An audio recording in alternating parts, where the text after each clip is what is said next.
Store से download करें।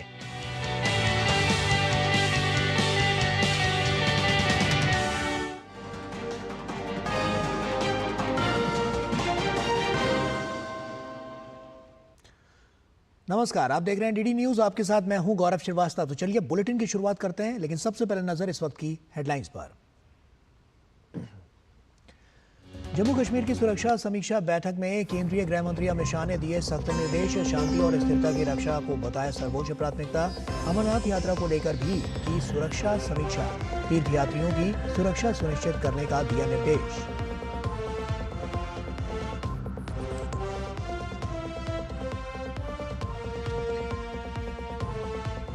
पश्चिम बंगाल के नेता विपक्ष शुभेंदु अधिकारी ने हिंसा पीड़ितों के साथ राज्यपाल से की मुलाकात। चुनाव के बाद भड़की हिंसा से प्रभावित कार्यकर्ताओं से कोलकाता में मिला भाजपा का केंद्रीय प्रतिनिधिमंडल।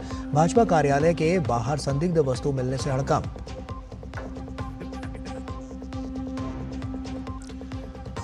मुंबई में ईवीएम से छेड़छाड़ की खबरों को रिटर्निंग ऑफिसर ने किया खंडन। कहा, अनलॉक करने के लिए नहीं होती ओटीपी की जरूरत। कांग्रेस और उसके सहयोगियों के फिर ईवीएम राग छेड़ने पर भाजपा हुई हमलावर। ईवीएम की ईमानदारी पर भरोसे की दी नसीहत।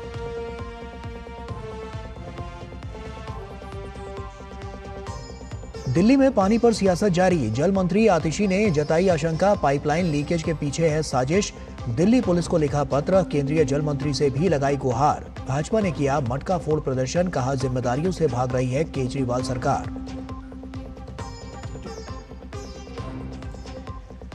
पेट्रोल डीजल की बढ़ी कीमतों के खिलाफ कर्नाटक भाजपा का सोमवार को राज्यव्यापी प्रदर्शन। सिद्धरामैया सरकार पर चुनावी वादों को पूरा करने के लिए जनता को महंगाई में झोंकने का लगाया आरोप। राज्य सरकार ने फैसले का किया बचाव।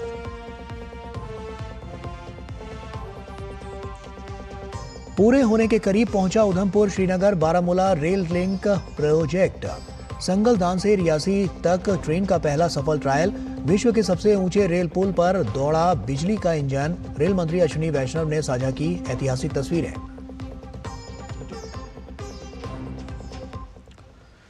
और आइए अब खबरों की शुरुआत करते हैं। जम्मू कश्मीर पर केंद्रीय गृह मंत्री अमित शाह ने सभी एजेंसियों के प्रमुखों और उपराज्यपाल मनोज सिन्हा के साथ सुरक्षा समीक्षा बैठक की अध्यक्षता की। बैठक का उद्देश्य आतंकवाद पर अंकुश लगाना रहा। अमित शाह ने अपने सोशल मीडिया प्लेटफॉर्म एक्स पर इस बैठक को लेकर लिखा कि जम्मू कश्मीर पर सभी एजेंसियों के प्रमुखों और उपराज्यपाल श्री मनोज सिन्हा जी के साथ सुरक्षा समीक्षा बैठक की अध्यक्षता की। कश्मीर घाटी में जीरो टेरर और एरिया डोमिनेंस प्लान के माध्यम से प्राप्त सफलता को जम्मू क्षेत्र में दोहराने के निर्देश जारी किए। साथ ही संवेदनशील क्षेत्रों की पहचान करने और उन पर ध्यान केंद्रित करने की आवश्यकता पर बल दिया। प्रधानमंत्री श्री नरेंद्र मोदी जी के नेतृत्व में हम नवीन तकनीकों के माध्यम से आतंकवाद पर अंकुश लगाने के लिए दृढ़ हैं। मैं जम्मू कश्मीर में अपने बहनों और भाइयों को आश्वस्त करता हूं कि शांति और स्थिरता की रक्षा करना हमारी सर्वोच्च प्राथमिकता है। केंद्रीय गृह मंत्री अमित शाह ने अमरनाथ यात्रा पर एजेंसियों के साथ सुरक्षा समीक्षा बैठक की। अमित शाह ने अपने सोशल मीडिया प्लेटफॉर्म एक्स पर लिखा कि अमरनाथ यात्रा पर सुरक्षा समीक्षा बैठक में तीर्थयात्रियों की सुरक्षा के बारे में एजेंसियों के साथ गहन चर्चा की। हमारी सरकार श्री अमरनाथ के तीर्थयात्रियों को चौतरफा सुरक्षा और अन्य सभी आवश्यक सुविधाएं प्रदान करने के लिए प्रतिबद्ध है। सभी के लिए सुरक्षित और निर्बाध श्री अमरनाथ यात्रा पर हमारे लिए सर्वोपरि है।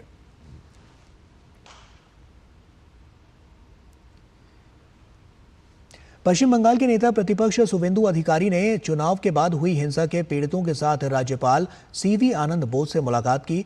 इस दौरान राज्यपाल ने हिंसा पीड़ितों का हालचाल जाना। हिंसा प्रभावित लोगों ने राज्यपाल को अपनी आपबीती सुनाई। ध्यान रहे कि इससे पहले राज्यपाल ने राज्य की ममता सरकार पर आरोप लगाया था कि वो हिंसा पीड़ितों को राजभवन में प्रवेश नहीं करने दे रही हैं। उन्होंने चुनाव के बाद हुई हिंसक घटनाओं को लेकर तृणमूल सरकार की आलोचना की थी और कहा कि पश्चिम बंगाल के कुछ इलाकों में मौत का नाच हो रहा है। राज्यपाल ने कहा था कि मुख्यमंत्री संविधान की अवहेलना नहीं कर सकती हैं। और वहीं पश्चिम बंगाल में चुनाव के बाद हो रही हिंसा को देखते हुए भाजपा का केंद्रीय दल कोलकाता पहुंचा। केंद्रीय टीम ने भाजपा कार्यालय में रह रहे हिंसा से प्रभावित लोगों का हालचाल जाना। भाजपा कार्यकर्ताओं ने केंद्रीय प्रतिनिधि मंडल में शामिल नेताओं को खुद पर हुए अत्याचारों के बारे में बताया। केंद्रीय टीम ने कार्यकर्ताओं को पार्टी की ओर से हर संभव सहायता का आश्वासन दिया। हमने अभी चुनाव हिंसा में अपने सारे कार्यकर्ता समर्थकों की पीड़ा सुनी है। माननीय विप्लव जी एमपी पूर्व मुख्यमंत्री त्रिपुरा ने अपनी बात कही है।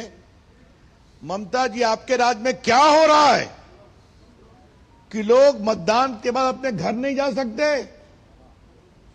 एक हमारा कार्यकर्ता, उसके भाई का मर्डर हुआ, अब उसको धमकाया जा रहा है। बहुत सारे माइनॉरिटी के नेता बैठे हुए हैं, वो ईद नहीं मना सकते हैं। Mamata ji, what is happening in your state? हर चुनाव में ऐसा क्यों होता है? महिलाएं भी पीड़ित हैं, ओबीसी भी पीड़ित है, माइनॉरिटी पीड़ित है। ये क्या हो रहा है? ये कौन सी डेमोक्रेसी है? एमबीबीएस में एडमिशन पाने के लिए नीट यूजी की परीक्षा देने वाले लाखों अभ्यर्थियों और उनके अभिभावकों को केंद्रीय शिक्षा मंत्री धर्मेंद्र प्रधान ने पूरी तरह से आश्वस्त किया है कि किसी भी प्रकार की गड़बड़ी को लेकर सरकार संवेदनशील है। दोषी पाए गए बड़े से बड़े अफसर पर भी यहां पर कार्रवाई होगी। वहीं उन्होंने ये भी संकेत दिया है कि एनटीए जो कि परीक्षा आयोजित करवाती है उसमें भी सुधार की गुंजाइश है। नीट एग्जामिनेशन में कुछ विसंगतियां कुछ जगह की स्पेसिफिक जगह की ध्यान में आई है।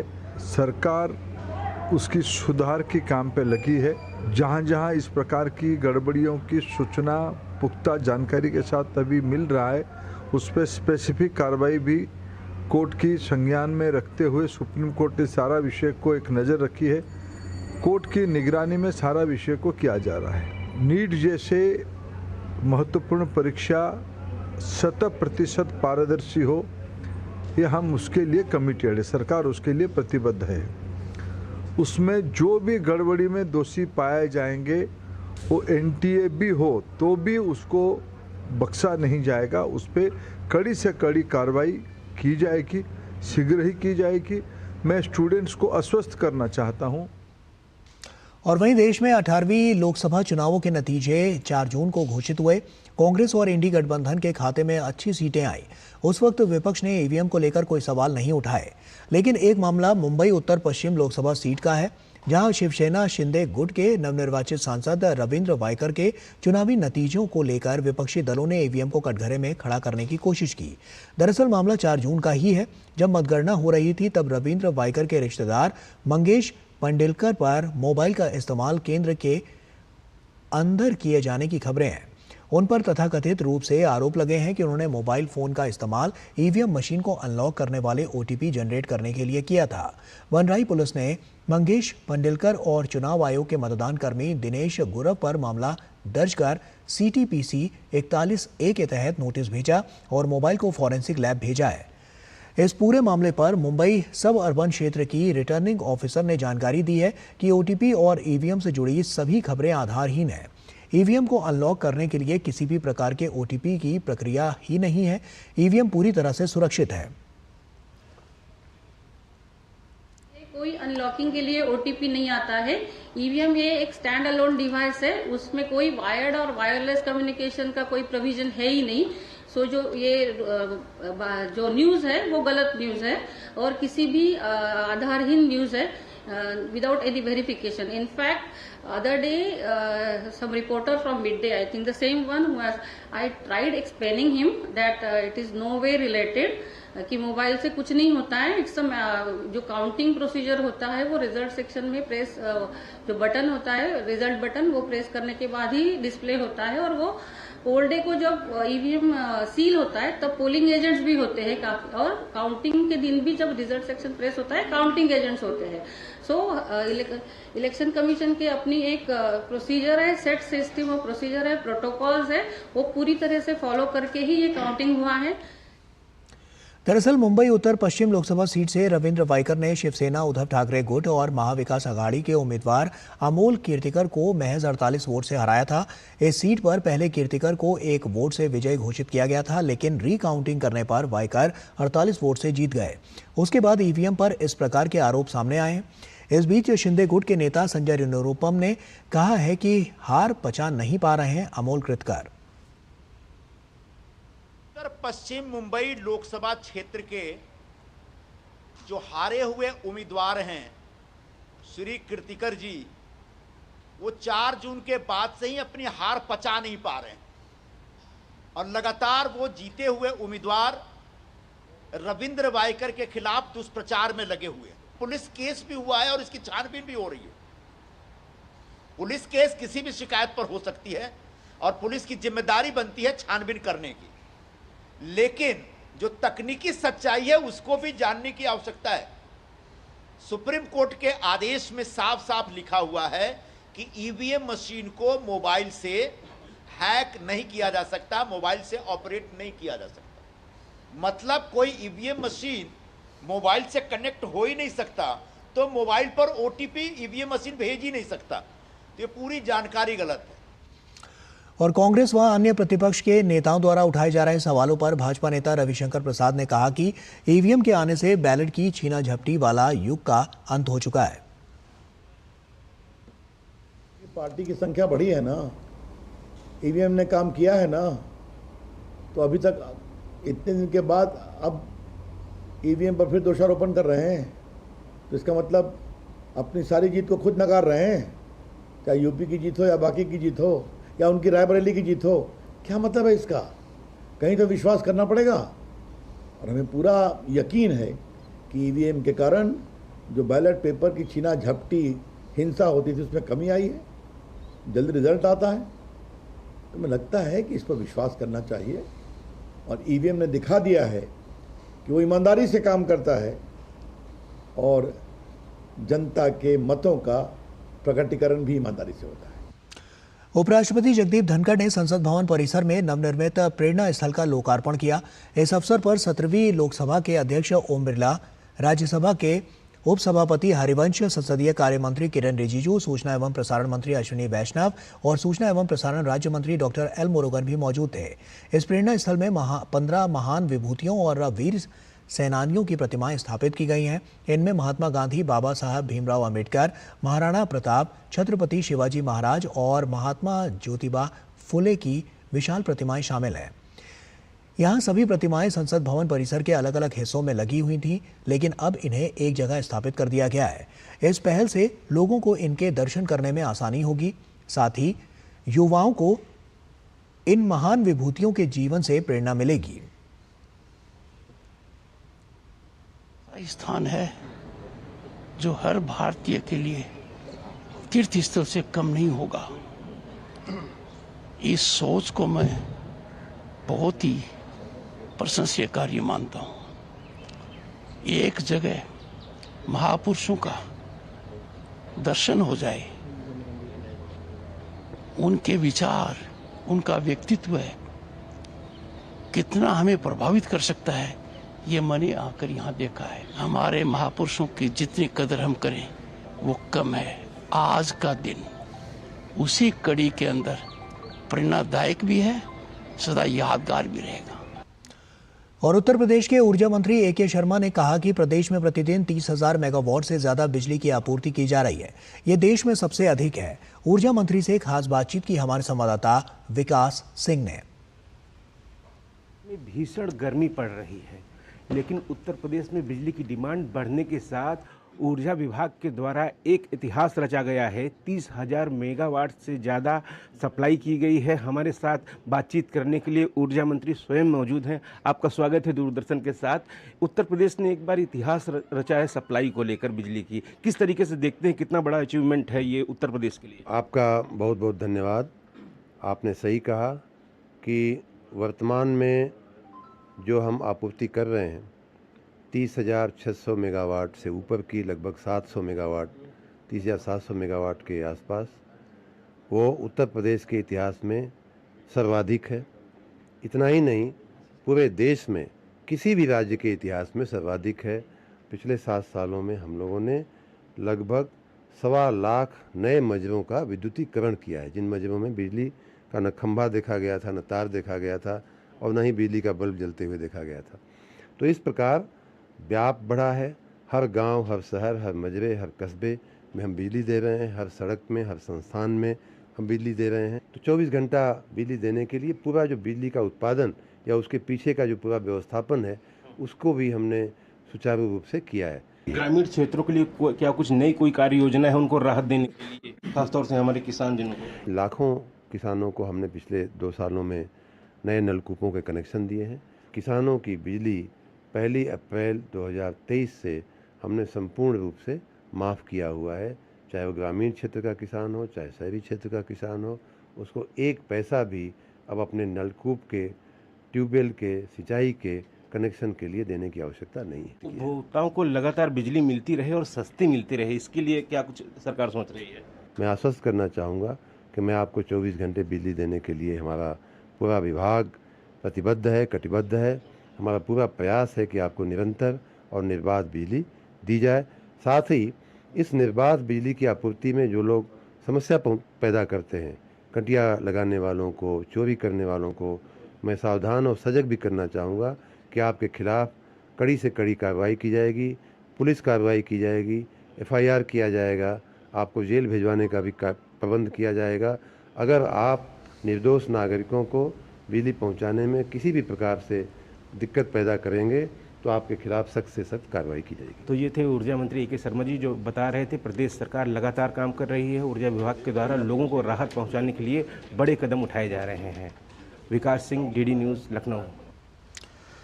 और उधमपुर श्रीनगर बारामूला रेल लिंक का निर्माण कार्य लगभग पूरा होने वाला है। अब इस मार्ग पर सुरंग संख्या 1 का थोड़ा सा निर्माण कार्य ही बाकी बचा है। रेल मंत्री अश्विनी वैष्णव ने सोशल मीडिया प्लेटफॉर्म X पर इसकी जानकारी दी। उन्होंने लिखा कि संगलदान से रियासी तक पहली ट्रायल ट्रेन सफलतापूर्वक चलाई गई। इस ट्रायल ट्रेन ने चिनाब ब्रिज को भी पार किया। ये ब्रिज दुनिया का सबसे ऊंचा रेल पुल है। केंद्रीय कृषि और किसान कल्याण मंत्री शिवराज सिंह चौहान ने केंद्र में मंत्री बनने के बाद पहली बार रविवार को भोपाल पहुंचे।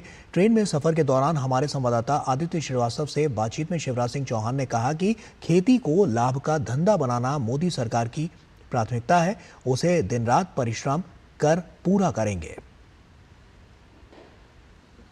मोदी सरकार के तीसरे कार्यकाल में देश को एक ऐसे कृषि मंत्री मिले हैं जो हल चलाना भी जानते हैं, जो ट्रैक्टर भी चलाते हैं, आधुनिक खेती की तकनीक भी जानते हैं। ऐसे ग्रामीण विकास मंत्री भी मिले हैं जो गांव में पले बड़े हैं, धूल मिट्टी को देखा है, वहां की परेशानियों को देखा है। शिवराज सिंह चौहान जी हमारे साथ मौजूद हैं। दिल्ली से केंद्र में मंत्री बनने के बाद मध्य प्रदेश आ रहे हैं। शिवराज जी, बहुत बहुत स्वागत है आपका मध्य प्रदेश में। सबसे पहले तो यही कि कृषि मंत्री, जो लोग कहते थे कि शिवराज जी अगर दिल्ली गए तो कृषि एक बहुत बड़ा फैक्टर होगा, कैसे जनता, क्या बड़ी उम्मीदें हैं जनता को कि शिवराज जी के मन में आखिर क्या है कि देश की कृषि कहाँ जाएगी? मन में एक ही संकल्प है कि प्रधानमंत्री जी के भारतीय जनता पार्टी का जो विजन है, खेती को लाभ का धंधा बनाना, उसको दिन और रात परिश्रम करके पूरा करेंगे। प्रधानमंत्री जी की प्राथमिकता खेती ही है।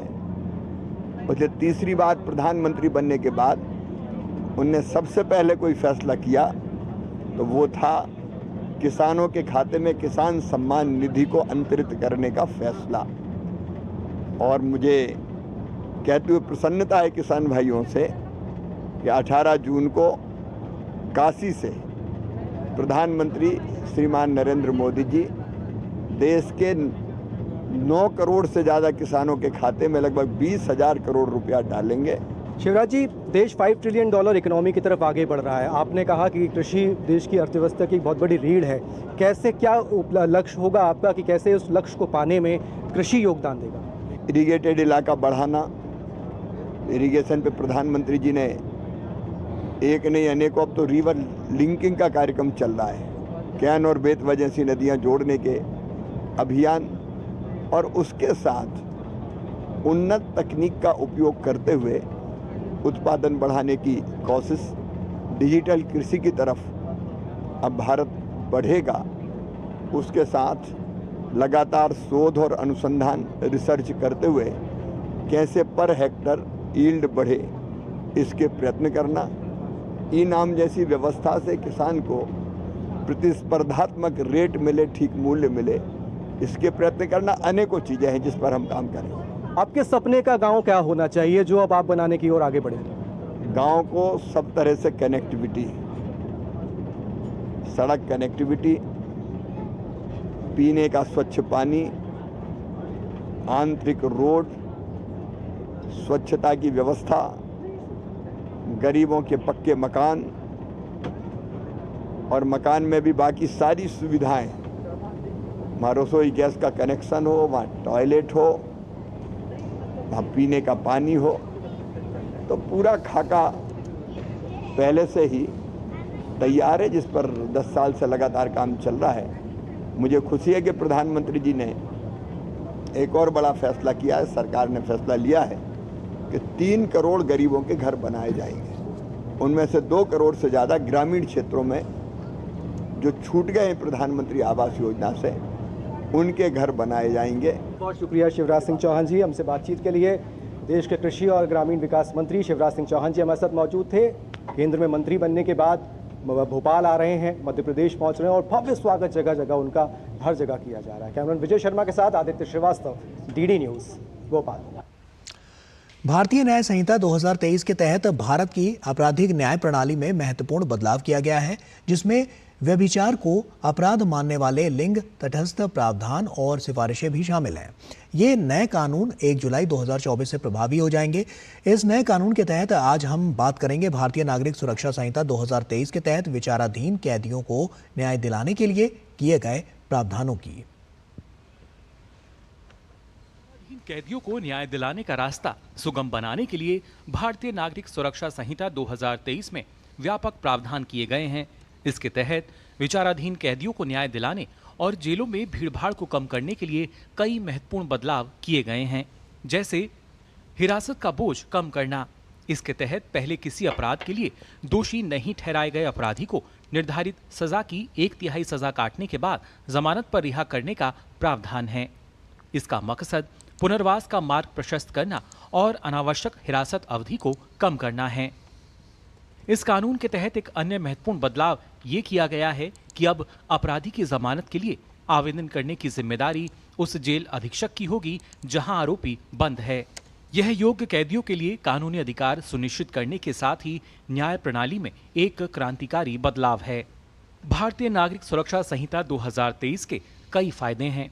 मसलन इससे समय पर न्याय सुनिश्चित करने और जेलों में कैदियों की संख्या कम करने में काफी मदद मिलेगी। इससे छोटे अपराधों के आरोपियों और दोषी लोगों को राहत मिलेगी। यह कानूनी दृष्टिकोण से एक क्रांतिकारी परिवर्तन है। इसके साथ ही इस कानून से अपराधियों को समाज की मुख्यधारा में वापस लाने और अपराध की पुनरावृत्ति की संभावना को कम करने में भी मदद मिलेगी। नए कानूनों के बारे में और ज्यादा जानने के लिए आप NCRB संकलन of criminal laws mobile app को प्ले स्टोर या ऐप स्टोर से डाउनलोड कर सकते हैं। Bureau report, DD news. 18वें मुंबई अंतर्राष्ट्रीय फिल्म महोत्सव में पहली बार वृत्त चित्र फिल्म बाजार की शुरुआत की गई। इससे व्यक्तिगत फिल्म निर्माताओं को अपनी फिल्मों का खरीदार, प्रायोजक और सहयोगी ढूंढने के लिए बाजार उपलब्ध हो सकेगा। 18वें मुंबई अंतर्राष्ट्रीय फिल्म महोत्सव में रविवार को पहले डॉग फिल्म बाजार का शुभारंभ हुआ। इस प्रदर्शनी में देश के राज्यों और विभागों के साथ साथ कई अन्य देश भी शामिल हुए। सिनेमा और मनोरंजन जगत में सहयोग बढ़ाने और एक दूसरे के साथ अपने अनुभव साझा करने की दिशा में ये बड़ी पहल है। डॉग फिल्म बाजार में शामिल विदेशी प्रदर्शक भारत और भारतीय सिनेमा के प्रति उत्साह से लबरेज दिखाई दिए। My childhood, it was in 1980s. Indian cinema came to me in my mind in 1980s with the films Dance and Disco Dancer. So now Indian cinema is in my mind throughout my life. Dog film बाजार में शामिल राज्यों, विभागों और अन्य देशों के stall cinema और कला संस्कृति की झलकियों से सजे हुए थे। राज्य और केंद्र शासित प्रदेशों ने अपने यहाँ सिनेमा को बढ़ावा देने के लिए किए जा रहे प्रयासों को सुंदरता से प्रदर्शित किया। हम जम्मू कश्मीर को as a film making destination promote कर रहे हैं। हम फाइनेंशियल इंसेंटिव्स भी ऑफर कर रहे हैं और साथ ही साथ ईज ऑफ डूइंग बिजनेस, आसानी से शूटिंग परमिशंस मिल जाए ताकि लोगों को, फिल्म मेकर्स को कोई तकलीफ ना हो। तो ये सारा फैसिलिटेशन है, उसकी अवेयरनेस के लिए आज हमने बूथ भी लगाया है। इससे पहले एक सेशन भी था जिसमें हमने अपनी पॉलिसी की डिटेल्स दी। इस बीच मुंबई अंतर्राष्ट्रीय फिल्म महोत्सव के तहत फिल्मों की स्क्रीनिंग रविवार को भी जारी रही। महोत्सव के तहत हो रहे विभिन्न संवाद और मास्टर क्लास से सिनेमा में रुचि रखने वालों को बहुत कुछ नया सीखने को मिल रहा है। I am very impressed with the quality of the short films and it was an eye-opener because, short films and documentaries were always looked down upon for many years. But suddenly, when I saw this, I said, my God, the quality of films that are being made by our youth, young people, excellent. Mumbai अंतर्राष्ट्रीय फिल्म महोत्सव की राष्ट्रीय प्रतियोगिता में 77 फिल्में मुकाबले में शामिल हुई हैं। समारोह में वृत्तचित्र, लघु फिल्म और एनिमेशन श्रेणी में सर्वश्रेष्ठ फिल्मों को प्रतिष्ठित रजत शंख से सम्मानित किया जाएगा। महोत्सव में अमृतकाल में भारत पर लघु फिल्म के लिए विशेष पुरस्कार भी दिया जाएगा। मुंबई से श्यामा के साथ ब्यूरो रिपोर्ट, डीडी न्यूज। और इसी के साथ फिलहाल इतना ही, दीजिए इजाजत, नमस्कार।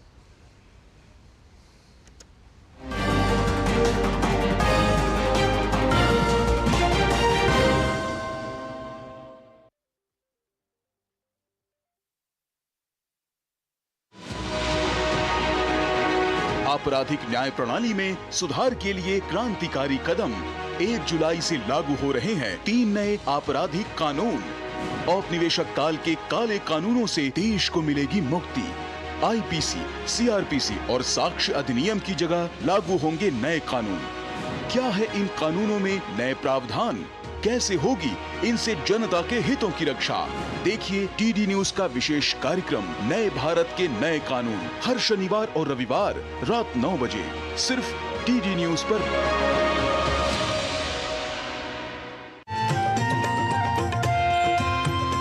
नए दिन की करें शुरुआत भारतीय ज्ञान परंपरा, संस्कृत और स्वास्थ्य के साथ। स्वास्थ्य में उपयोगी आयुष पद्धतियों का विज्ञान, संस्कृति, कला, योग का अद्भुत ज्ञान। देखिए विशेष कार्यक्रम सुप्रभातम सोमवार से शुक्रवार सुबह 7 बजे सिर्फ डीडी न्यूज पर।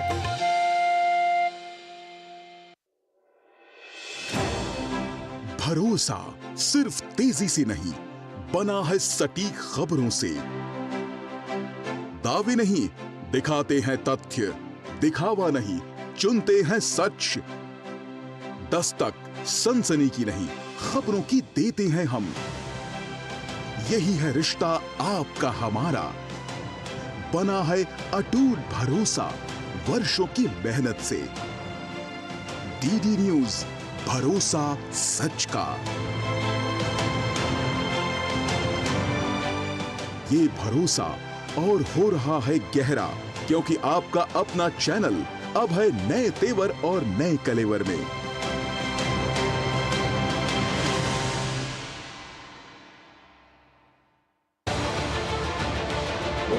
उत्तर से दक्षिण तक, पूर्व से पश्चिम तक, देश हो या दुनिया की खबर है तो पड़ताल जरूरी है।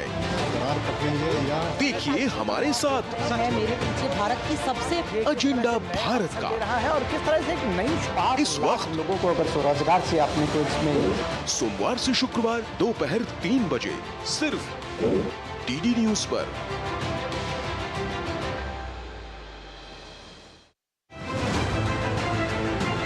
दुनिया की सबसे तेज रफ्तार और 5वीं सबसे बड़ी अर्थव्यवस्था, विश्व स्तर के बुनियादी ढांचे, भारत की फिनटेक क्रांति की कहानी मेक इन इंडिया और स्टार्टअप इंडिया की सफलता की, आर्थिक जगत की सुर्खियां, आम आदमी के लिए क्या है मायने, शेयर बाजार और दूसरे फाइनेंशियल मार्केट्स के तमाम अपडेट्स, कारोबार जगत की बड़ी खबरों का सटीक और सरल विश्लेषण। देखिए इकोनॉमी टुडे सोमवार से शुक्रवार सुबह 9:30 बजे सिर्फ डीडी न्यूज पर।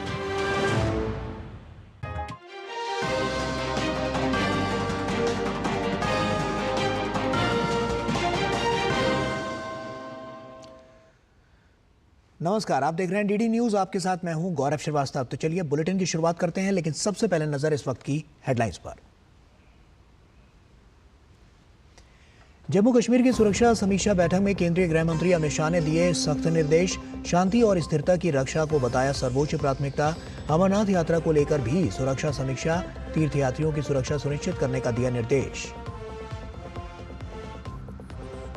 पश्चिम बंगाल के नेता विपक्ष शुभेंदु अधिकारी ने हिंसा पीड़ितों के साथ राज्यपाल से की मुलाकात। चुनाव के बाद भड़की हिंसा से प्रभावित कार्यकर्ताओं ने कोलकाता में मिला भाजपा का केंद्रीय प्रतिनिधिमंडल। भाजपा कार्यालय के बाहर संदिग्ध वस्तु मिलने से हड़कंप। मुंबई में ईवीएम से छेड़छाड़ की खबरों को रिटर्निंग ऑफिसर ने किया खंडन। कहा, अनलॉक करने के लिए नहीं होती ओटीपी की जरूरत। कांग्रेस और उसके सहयोगियों के फिर ईवीएम राग छेड़ने पर भाजपा हुई हमलावर। ईवीएम की ईमानदारी पर भरोसे की दी नसीहत। दिल्ली में पानी पर सियासत जारी। जल मंत्री आतिशी ने जताई आशंका, पाइपलाइन लीकेज के पीछे है साजिश। दिल्ली पुलिस को लिखा पत्र, केंद्रीय जल मंत्री से भी लगाई गुहार। भाजपा ने किया मटका फोड़ प्रदर्शन, कहा जिम्मेदारियों से भाग रही है केजरीवाल सरकार। पेट्रोल डीजल की बढ़ी कीमतों के खिलाफ कर्नाटक भाजपा का सोमवार को राज्यव्यापी प्रदर्शन। सिद्धारमैया सरकार पर चुनावी वादों को पूरा करने के लिए जनता को महंगाई में झोंकने का लगाया आरोप। राज्य सरकार ने फैसले का किया बचाव। पूरे होने के करीब पहुंचा Udhampur Srinagar Baramulla rail link project. Sangaldan से रियासी तक ट्रेन का पहला सफल ट्रायल। विश्व के सबसे ऊंचे रेल पुल पर दौड़ा बिजली का इंजन। रेल मंत्री अश्विनी वैष्णव ने साझा की ऐतिहासिक तस्वीरें।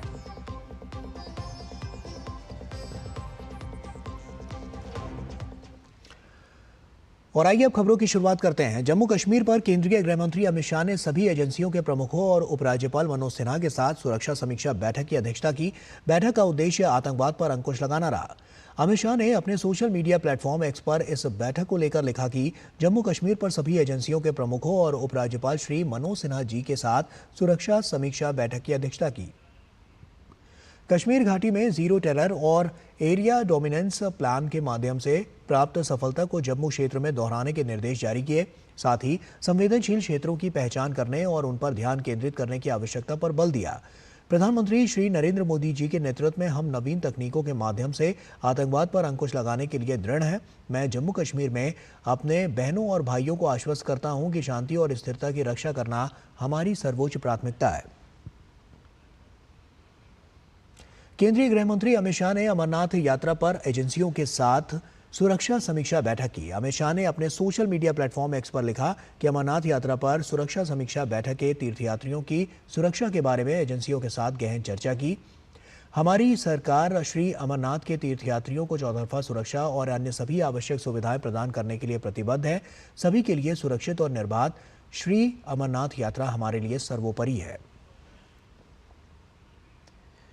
और पश्चिम बंगाल के नेता प्रतिपक्ष शुभेंदु अधिकारी ने चुनाव के बाद हुई हिंसा के पीड़ितों के साथ राज्यपाल सीवी आनंद बोस से मुलाकात की।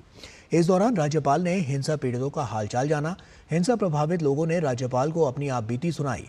ध्यान रहे कि इससे पहले राज्यपाल ने राज्य की ममता सरकार पर आरोप लगाया था कि वो हिंसा पीड़ितों को राजभवन में प्रवेश नहीं करने दे रही हैं। उन्होंने चुनाव के बाद हुई हिंसक घटनाओं को लेकर तृणमूल सरकार की आलोचना की थी और कहा कि पश्चिम बंगाल के कुछ इलाकों में मौत का नाच हो रहा है। राज्यपाल ने कहा था कि मुख्यमंत्री संविधान की अवहेलना नहीं कर सकती हैं। पश्चिम बंगाल में चुनाव के बाद हो रही हिंसा को देखते हुए भाजपा का केंद्रीय दल कोलकाता पहुंचा। केंद्रीय टीम ने भाजपा कार्यालय में रह रहे हिंसा से प्रभावित लोगों का हालचाल जाना। भाजपा कार्यकर्ताओं ने केंद्रीय प्रतिनिधिमंडल में शामिल नेताओं को खुद पर हुए अत्याचारों के बारे में बताया। केंद्रीय टीम ने कार्यकर्ताओं को पार्टी की ओर से हर संभव सहायता का आश्वासन दिया। हिंसा में अपने सारे कार्यकर्ता समर्थकों की पीड़ा सुनी है। माननीय विप्लव जी एमपी पूर्व मुख्यमंत्री त्रिपुरा ने अपनी बात कही है। ममता जी, आपके राज्य में क्या हो रहा है कि लोग मतदान के बाद अपने घर नहीं जा सकते? एक हमारा कार्यकर्ता, उसके भाई का मर्डर हुआ, अब उसको धमकाया जा रहा है। बहुत सारे माइनॉरिटी के नेता बैठे हुए हैं, वो ईद नहीं मना सकते हैं। Mamata ji, what is happening in your state? हर चुनाव में ऐसा क्यों होता है? महिलाएं भी पीड़ित हैं, ओबीसी भी पीड़ित है, माइनॉरिटी पीड़ित है। ये क्या हो रहा है? ये कौन सी डेमोक्रेसी है? और वहीं कोलकाता में भाजपा कार्यालय के बाहर देसी बम मिलने से सनसनी मच गई है। ये देसी बम उस समय बरामद हुआ जब भाजपा का केंद्रीय प्रतिनिधिमंडल वहां पहुंचने ही वाला था। ध्यान रहे कि भाजपा कार्यालय में पार्टी के हिंसा पीड़ित कार्यकर्ताओं ने शरण ले रखी है। केंद्रीय टीम उन्हीं का हालचाल जानने वहां पहुंचने वाली थी कि ये देसी बम मिला। सुरक्षा बलों ने देसी बम को वहां से हटाया। इस मामले में भाजपा ने आक्रामक तेवर अपनाते हुए कहा कि वो ऐसे बमों से नहीं डरती। एमबीबीएस में एडमिशन पाने के लिए नीट यूजी की परीक्षा देने वाले लाखों अभ्यर्थियों और उनके अभिभावकों को केंद्रीय शिक्षा मंत्री धर्मेंद्र प्रधान ने पूरी तरह से आश्वस्त किया है कि किसी भी प्रकार की गड़बड़ी को लेकर सरकार संवेदनशील है। दोषी पाए गए बड़े से बड़े अफसर पर भी कार्रवाई होगी। वहीं उन्होंने ये भी संकेत दिया कि एनटीए जो कि परीक्षा आयोजित करवाती है उसमें भी सुधार की गुंजाइश है। नीट एग्जामिनेशन में कुछ विसंगतियां कुछ जगह की स्पेसिफिक जगह की ध्यान में आई है। सरकार उसकी सुधार की काम पे लगी है। जहां जहां इस प्रकार की गड़बड़ियों की सूचना पुख्ता जानकारी के साथ अभी मिल रहा है उस पर स्पेसिफिक कार्रवाई भी कोर्ट की संज्ञान में रखते हुए सुप्रीम कोर्ट ने सारा विषय को एक नज़र रखी है। कोर्ट की निगरानी में सारा विषय को किया जा रहा है। नीट जैसे महत्वपूर्ण परीक्षा 100% पारदर्शी हो, ये हम उसके लिए कमिटेड है। सरकार उसके लिए प्रतिबद्ध है। उसमें जो भी गड़बड़ी में दोषी पाए जाएंगे वो एनटीए भी हो तो भी उसको बख्शा नहीं जाएगा। उस पर कड़ी से कड़ी कार्रवाई की जाएगी, शीघ्र ही की जाएगी। मैं स्टूडेंट्स को आश्वस्त करना चाहता हूं। और वहीं देश में 18वीं लोकसभा चुनावों के नतीजों की घोषणा जो थी वो 4 जून को हुई थी। कांग्रेस और इंडी गठबंधन के खाते में अच्छी सीटें आई।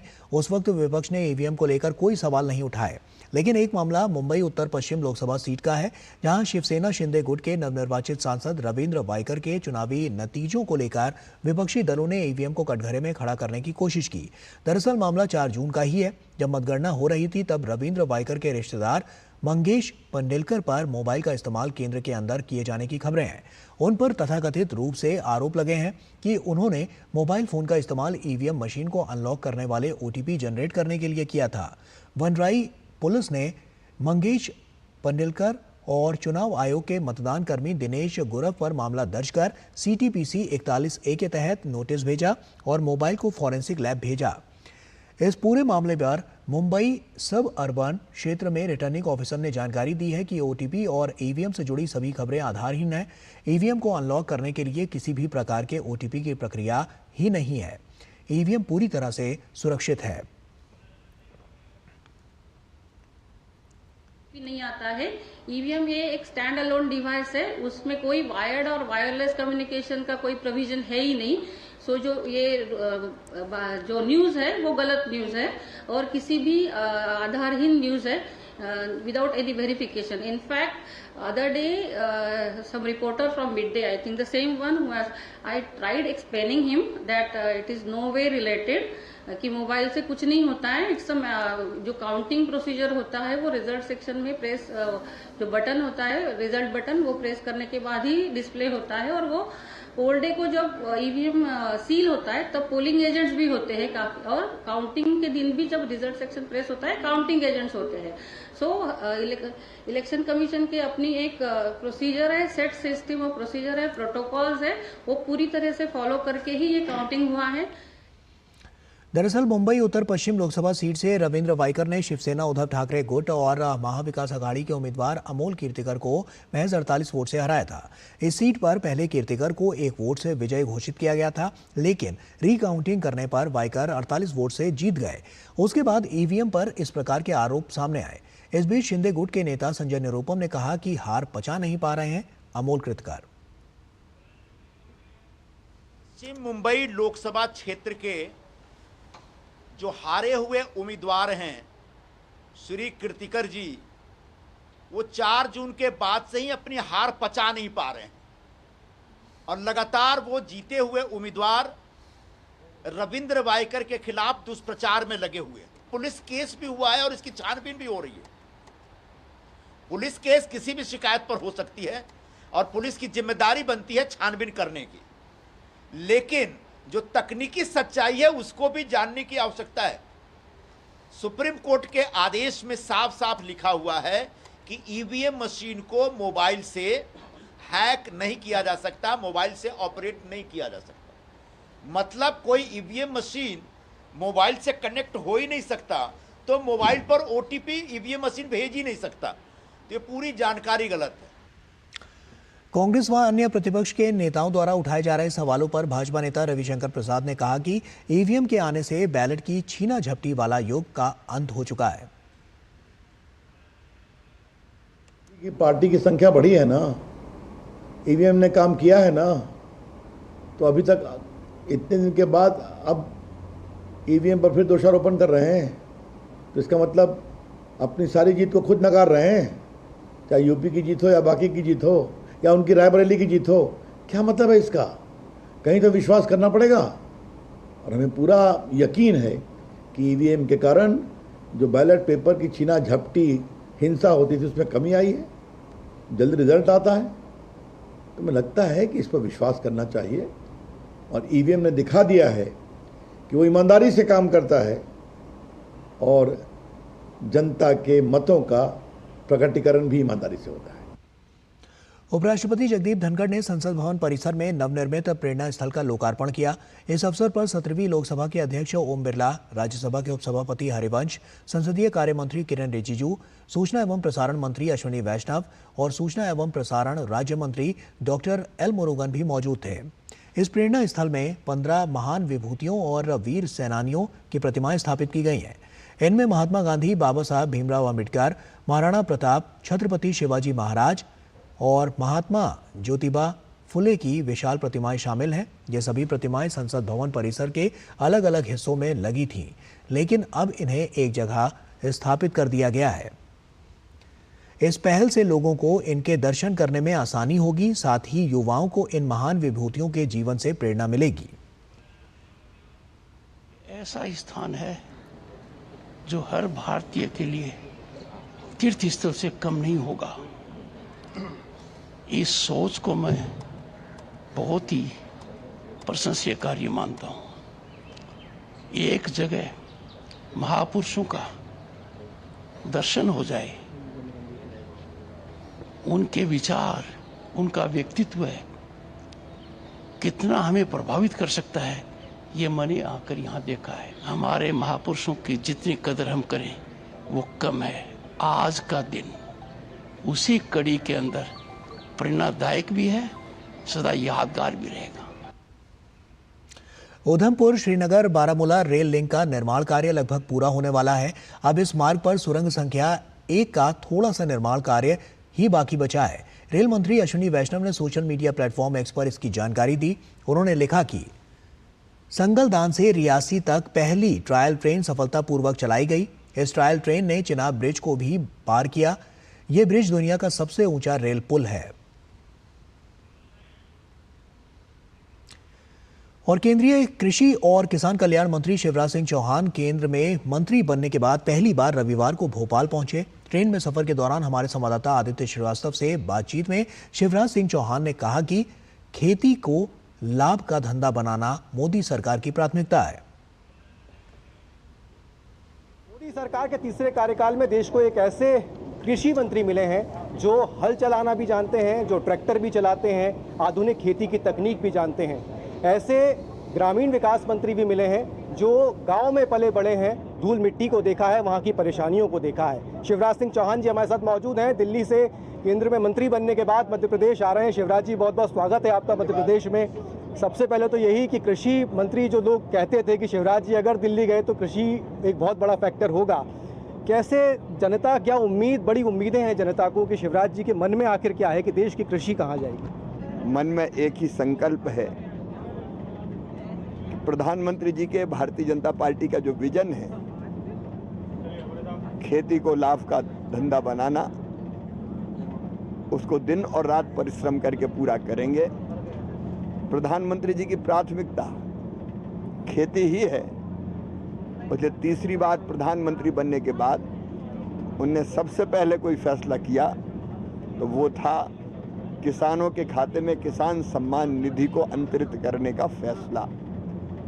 और मुझे कहते हुए प्रसन्नता है किसान भाइयों से कि 18 जून को काशी से प्रधानमंत्री श्रीमान नरेंद्र मोदी जी देश के 9 करोड़ से ज़्यादा किसानों के खाते में लगभग 20,000 करोड़ रुपया डालेंगे। शिवराज जी, देश $5 ट्रिलियन इकोनॉमी की तरफ आगे बढ़ रहा है। आपने कहा कि कृषि देश की अर्थव्यवस्था की बहुत बड़ी रीढ़ है। कैसे, क्या लक्ष्य होगा आपका कि कैसे उस लक्ष्य को पाने में कृषि योगदान देगा?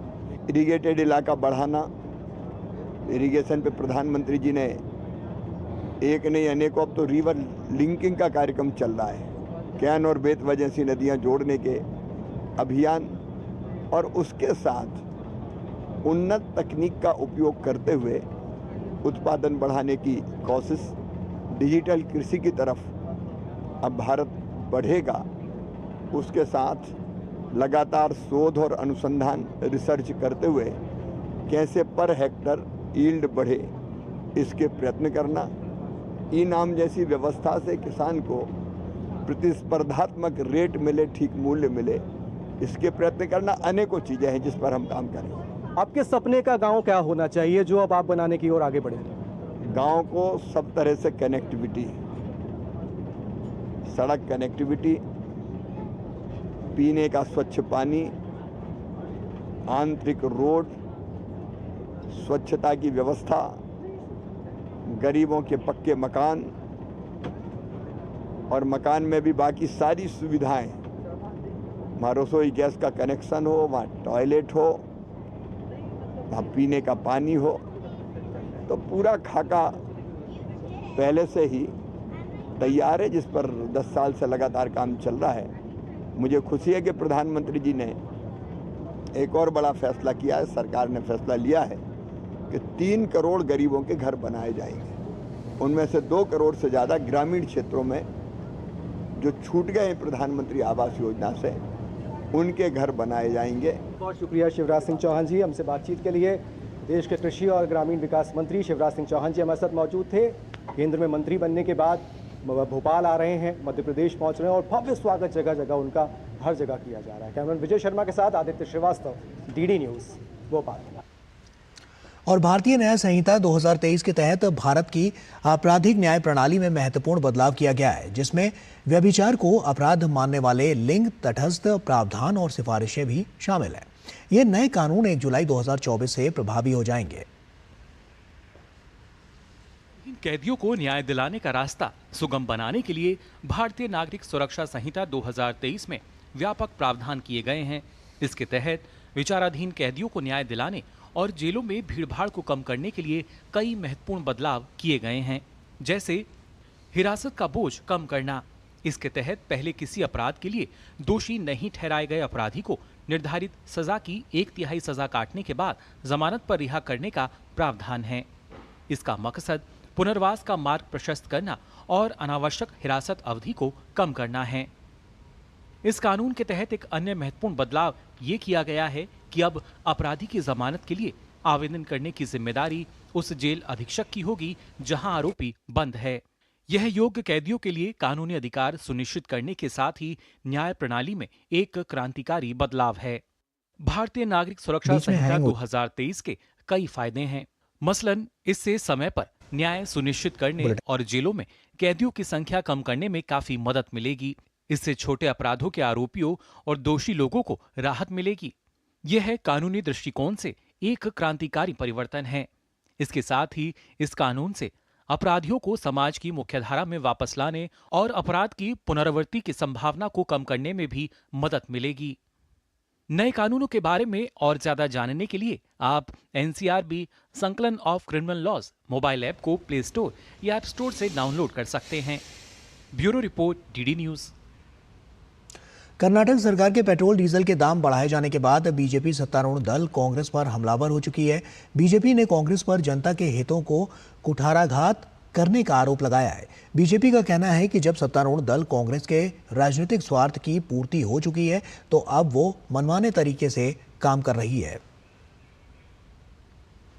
कांग्रेस की अगुवाई वाली सिद्धरमैया सरकार ने पेट्रोल डीजल के दामों में बढ़ोतरी कर दी है।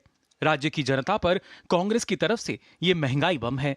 ऐसे में भाजपा मुद्दे को लेकर हमलावर हो गई है। कर्नाटक भाजपा अध्यक्ष बीवाई विजयेंद्र ने कहा कि एक और मुख्यमंत्री सिद्धरमैया अपने चुनावी वादों को पूरा नहीं कर पा रहे हैं। तो दूसरी ओर जनता को महंगाई का बोझ उठाने के लिए मजबूर कर रहे हैं। वहीं केंद्रीय मंत्री प्रहलाद जोशी ने मांग की है कि कर्नाटक सरकार पेट्रोल डीजल की बढ़ी कीमतों को वापस ले। Desperate Chief Minister Siddaramaiah ji is not able to give any new programs in the state of Karnataka simply because of their guarantee. See, after Lok Sabha elections, now they are increased the price of petrol and diesel by 3 rupees and 3 rupees 50 paise. This will cost dearly for all the sections of the people in the entire state.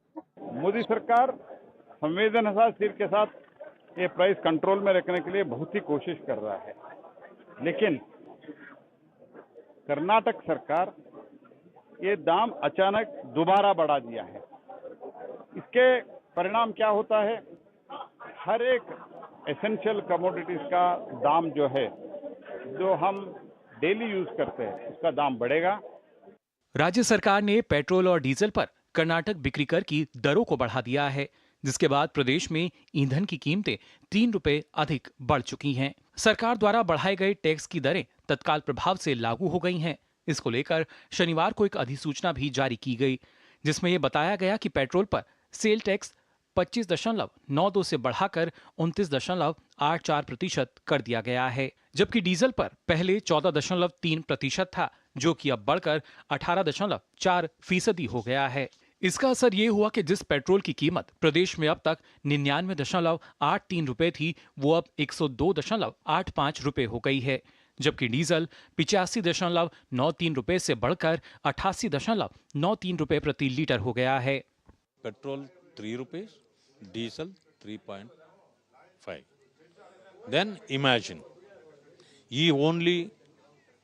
many times he only told that once petrol price rises, many other things also automatically will rise. It is interconnected to everything. Now he has to answer his own questions. ईंधन की कीमतों में वृद्धि के पीछे मुख्य वजह कांग्रेस के चुनावी वादों को माना जा रहा है। कांग्रेस ने विधानसभा चुनावों में कई लोक लुभावने वादों को गारंटियों का नाम दिया था, जबकि वित्त विशेषज्ञ मान रहे हैं कि सरकार के पास इन्हें पूरा करने के लिए पर्याप्त पैसा नहीं है। ऐसे में सिद्धरमैया सरकार ने अतिरिक्त राजस्व जुटाने के लिए पेट्रोल डीजल की कीमतें बढ़ा दी हैं, जिससे लगभग 2500 से 2800 करोड़ रुपए मिलने का अनुमान है। भाजपा आरोप लगा रही है कि सिद्धरमैया सरकार पर आर्थिक बदहाली का संकट मंडरा रहा है। They have taken steps to burdenize the common people, middle class people, by increasing the diesel and petrol price. It is unreasonable. So even Congress MLAs started criticizing the guarantee schemes. Because of the guarantee schemes, free schemes, there is no money for the development work. For that purpose, they are insisting to withdraw that guarantee schemes. वहीं भाजपा प्रवक्ता शहजाद पूनावाला ने भी कर्नाटक में बढ़े petrol और diesel के दामों को लेकर राज्य सरकार पर हमला बोला है। उन्होंने कहा कि कांग्रेस देश भर में महंगाई का ढिंडोरा पीटती है, लेकिन जिन राज्यों में उसकी सरकार है, वहां जनता पर बोझ डाला जा रहा है। यही तो कांग्रेस का खटाखट लूटने का मॉडल है। हाथी के दांत और कांग्रेस के सिद्धांत, खाने के अलग दिखाने के अलग। कांग्रेस देश भर में ढिंडोरा पीटती है महंगाई का, और अपने राज्यों में जैसे कर्नाटका हो गया, जैसे हिमाचल हो गया, वहाँ पर कमर तोड़ महंगाई बढ़ाने के लिए, आम आदमी को, कॉमन मैन, मिडिल क्लास और किसान को कुचलने के लिए पेट्रोल और डीजल के दाम बढ़ा देती है। साथ ही इस बढ़ोतरी का असर पूरी सप्लाई चेन पर भी देखने को मिलेगा, जिसके कारण खाने पीने की चीजों के साथ साथ दूसरी चीजें भी महंगी हो जाएंगी और जिसका सीधा असर लोगों की जिंदगी पर पड़ेगा। आयशा खानूम के साथ ब्यूरो रिपोर्ट, डीडी न्यूज। और 18वें मुंबई अंतर्राष्ट्रीय फिल्म महोत्सव में पहली बार वृत्त चित्र फिल्म बाजार की शुरुआत की गई। इससे व्यक्तिगत फिल्म निर्माताओं को अपनी फिल्मों का खरीदार, प्रायोजक और सहयोगी ढूंढने के लिए बाजार उपलब्ध हो सकेगा। 18वें मुंबई अंतर्राष्ट्रीय फिल्म महोत्सव में रविवार को पहले डॉग फिल्म बाजार का शुभारंभ हुआ। इस प्रदर्शनी में देश के राज्यों और विभागों के साथ साथ कई अन्य देश भी शामिल हुए। सिनेमा और मनोरंजन जगत में सहयोग बढ़ाने और एक दूसरे के साथ अपने अनुभव साझा करने की दिशा में ये बड़ी पहल है। डॉग फिल्म बाजार में शामिल विदेशी प्रदर्शक भारत और भारतीय सिनेमा के प्रति उत्साह से लबरेज दिखाई दिए। My childhood, it was in 1980s. Indian cinema came to me in my mind in 1980s with the films Dance and Disco Dancer. So now Indian cinema is in my mind throughout my life. Dog film बाजार में शामिल राज्यों, विभागों और अन्य देशों के stall cinema और कला संस्कृति की झलकियों से सजे हुए थे। राज्य और केंद्र शासित प्रदेशों ने अपने यहाँ सिनेमा को बढ़ावा देने के लिए किए जा रहे प्रयासों को सुंदरता से प्रदर्शित किया। हम जम्मू कश्मीर को as a film making destination promote कर रहे हैं। हम फाइनेंशियल इंसेंटिव्स भी ऑफर कर रहे हैं और साथ ही साथ ईज ऑफ डूइंग बिजनेस, आसानी से शूटिंग परमिशंस मिल जाए ताकि लोगों को, फिल्म मेकर्स को कोई तकलीफ ना हो। तो ये सारा फैसिलिटेशन है, उसकी अवेयरनेस के लिए आज हमने बूथ भी लगाया है। इससे पहले एक सेशन भी था जिसमें हमने अपनी पॉलिसी की डिटेल्स दी। इस बीच मुंबई अंतर्राष्ट्रीय फिल्म महोत्सव के तहत फिल्मों की स्क्रीनिंग रविवार को भी जारी रही। महोत्सव के तहत हो रहे विभिन्न संवाद और मास्टर क्लास से सिनेमा में रुचि रखने वालों को बहुत कुछ नया सीखने को मिल रहा है। I am very impressed with the quality of the short films, you know, and it was a eye opener because, you know, short films and documentaries were always looked down upon for many years.